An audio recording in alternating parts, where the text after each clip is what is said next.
Assalamualaikum warahmatullahi wabarakatuh. Salam guru penggerak.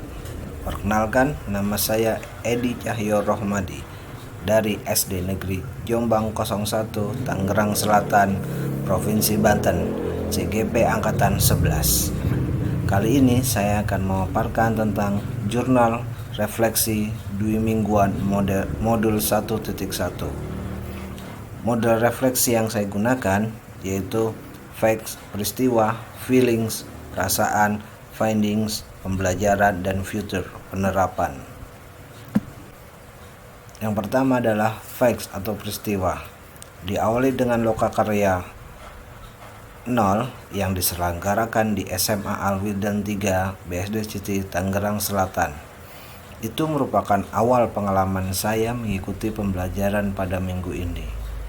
Pengalaman yang saya dapat merupakan pengalaman yang menyenangkan sekali bagi saya, karena saya mendapat banyak sekali ilmu baru mengenai filosofi pendidikan Ki Hajar Dewantara, dan juga mendapatkan teman-teman baru dari guru-guru hebat. Pengetahuan yang saya miliki selama ini mengenai konsep filosofi pembelajaran sangatlah minim. Dengan mengikuti kegiatan CGP Angkatan 11 ini, saya dapat mengetahui konsep pelaksanaan atau implementasi pemikiran Ki Hajar Dewantara dengan sebaik-baiknya dalam proses pembelajaran di kelas. Saya ataupun kami selalu memotivasi satu sama lain, sesama rekan kelompok.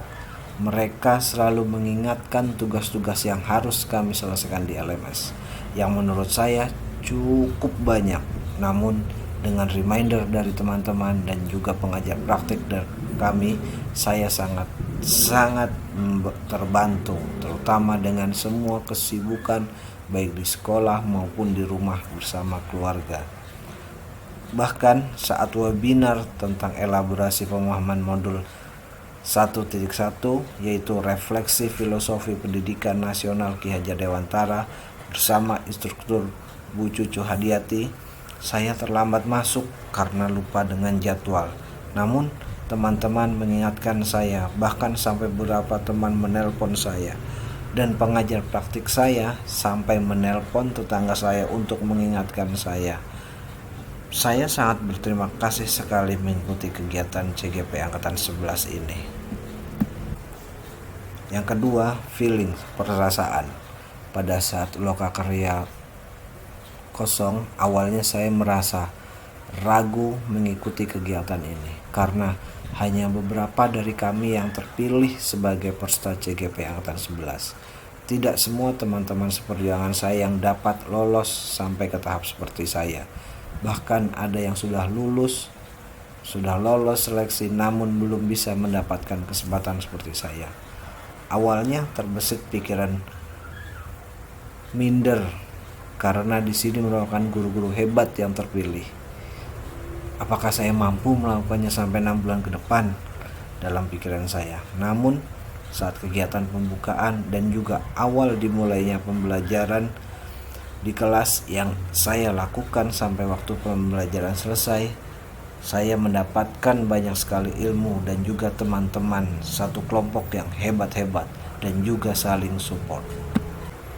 Jika kita tidak paham, maka teman yang lainnya membantu memberi penjelasan mengenai permasalahan atau hal yang kita tidak ketahui. Begitupun dengan pengajar praktiknya, jelas dalam memberikan penjelasan mengenai materi yang disampaikan. Saya sangat senang mengikuti kegiatan ini. Jika harus memilih, mungkin saya lebih suka pembelajaran yang dilakukan secara tatap muka langsung daripada harus melalui ruang virtual ataupun hanya mengerjakannya melalui ruang LMS. Yang ketiga yaitu findings, pembelajaran.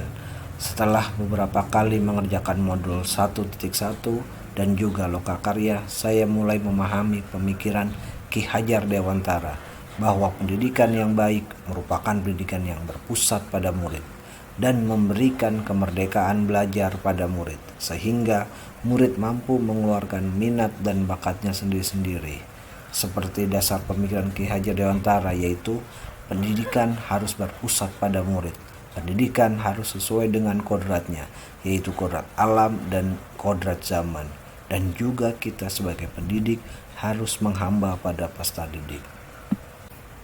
Yang artinya kita harus menuntun murid sesuai dengan kodratnya, bukan kita membentuk murid sesuai dengan apa yang kita inginkan. Pendidikan yang selama ini saya lakukan kepada murid-murid ternyata kurang tepat. Bahkan saya menyamaratakan kemampuan murid dan saya berharap semua siswa mampu melakukan atau mampu menguasai materi yang saya berikan tanpa mencari tahu tentang minat dan bakat setiap murid. Dan yang terakhir, future penerapan. Setelah saya mempelajari modul 1.1, saya akan perbaiki cara pengajaran atau pembelajaran yang saya lakukan kepada murid dengan lebih memperhatikan minat dan bakat setiap murid dan juga kebutuhan pembelajaran murid. Strategi yang akan saya lakukan yaitu mengenali dan memahami karakteristik murid dan memberikan pembelajaran yang sesuai dengan kebutuhannya. Menggunakan metode pembelajaran yang bervariasi, inovatif, dan kreatif dengan memanfaatkan teknologi dalam pembelajaran. Merancang dan menerapkan pembelajaran sesuai dengan kodrat alam maupun kodrat zaman, serta relevan dengan sosial budaya di sekitar kita. Sekian pemaparan tentang refleksi jurnal 2 mingguan saya. Terima kasih. Wassalamualaikum warahmatullahi wabarakatuh. Salam guru penggerak.